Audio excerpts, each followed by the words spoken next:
You, John Fitzgerald Kennedy, do solemnly swear. I, John Fitzgerald Kennedy, do solemnly swear. That you will faithfully execute the office of President of the United States. That I will faithfully execute the office of President of the United States. And will, to the best of your ability. And will, to the best of my ability. Preserve, protect, and defend the Constitution of the United States. Preserve, protect, and defend the Constitution of the United States. So help you God. So help me God.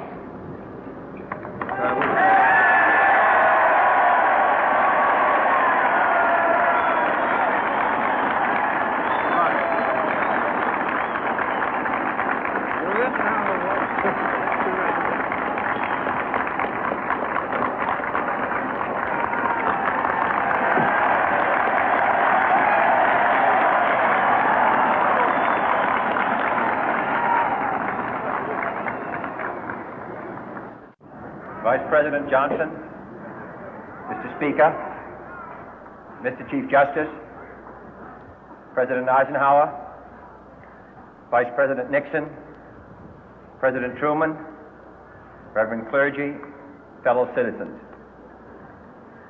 We observe today not a victory of party, but a celebration of freedom, symbolizing an end as well as a beginning, signifying renewal as well as change.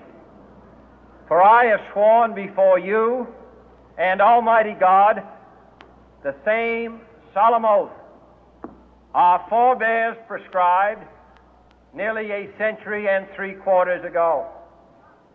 The world is very different now, for man holds in his mortal hands the power to abolish all forms of human poverty and all forms of human life.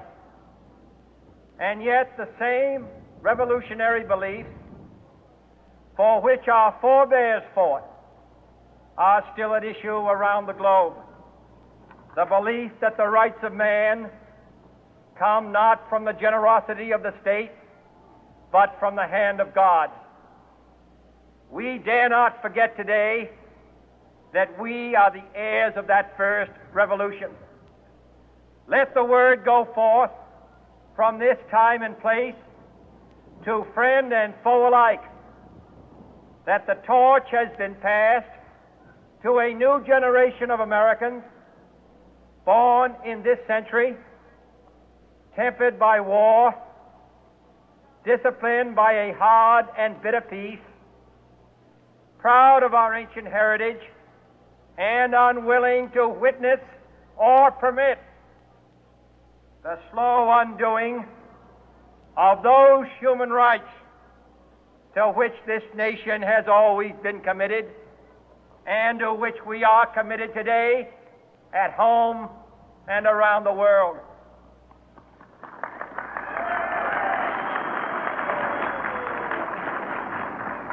Let every nation know, whether it wishes us well or ill, that we shall pay any price, bear any burden, meet any hardship, support any friend, oppose any foe to assure the survival and the success of liberty.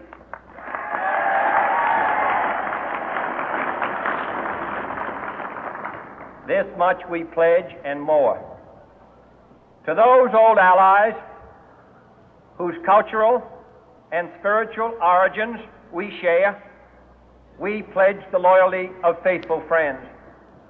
United, there is little we cannot do in a host of cooperative ventures. Divided, there is little we can do, for we dare not meet a powerful challenge at odds and split asunder. To those new states whom we welcome to the ranks of the free, we pledge our word that one form of colonial control shall not have passed away, merely to be replaced by a far more iron tyranny. We shall not always expect to find them supporting our view, but we shall always hope to find them strongly supporting their own freedom, and to remember that in the past, those who foolishly sought power by riding the back of the tiger ended up inside.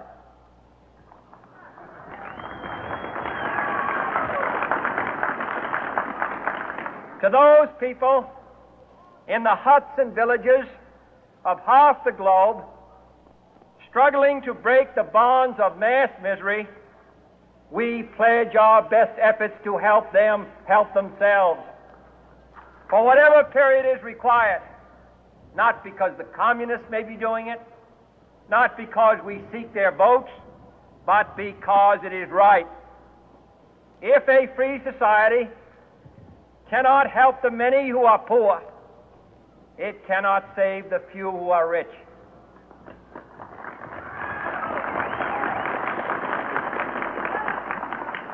To our sister republics south of our border, we offer a special pledge to convert our good words into good deeds, in a new alliance for progress, to assist free men and free governments in casting off the chains of poverty.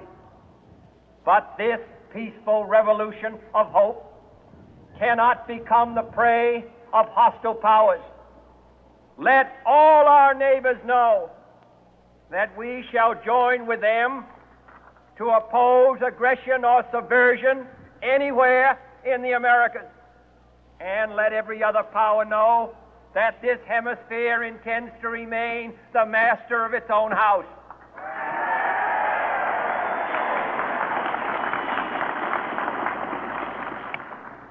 To that World Assembly of Sovereign States, the United Nations, our last best hope, in an age where the instruments of war have far outpaced the instruments of peace, we renew our pledge of support to prevent it from becoming